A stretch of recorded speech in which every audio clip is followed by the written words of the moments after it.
il faut faire la séparation entre ce qu'on appellerait les fausses allégations et les vraies fausses allégations. Les fausses allégations, c'est ces allégations que les enfants répètent comme des perroquets pour faire plaisir à papa ou à maman et par loyauté à l'un ou l'autre qui l'accompagne à la consultation ou qui viennent de l'accompagner dans le lieu où il va se confier.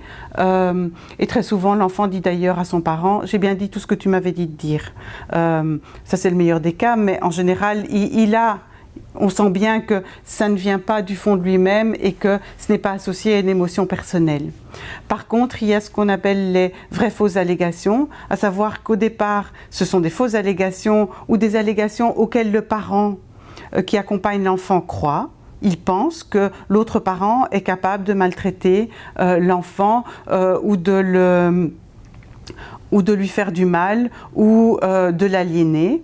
Et donc, il en est tellement persuadé qu'il finit par en persuader l'enfant aussi, qui alors développe des émotions et des symptômes associés à ces fausses allégations émises par le parent, que parfois d'ailleurs le parent émet de bonne foi, en pensant vraiment que son ex-conjoint est capable de faire de telles choses.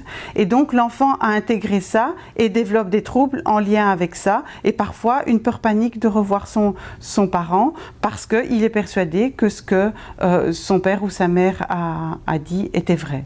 On peut vivre la même chose d'ailleurs par rapport à des grands-parents ou par rapport à des personnes de l'entourage que l'enfant ne veut absolument plus voir parce qu'il a intégré l'angoisse. Et tout le travail va être de pouvoir sortir l'enfant de cette loyauté aux parents, de sortir l'enfant de l'angoisse de son parent pour pouvoir se faire son propre point de vue et sa propre histoire de vie avec le parent dénigré.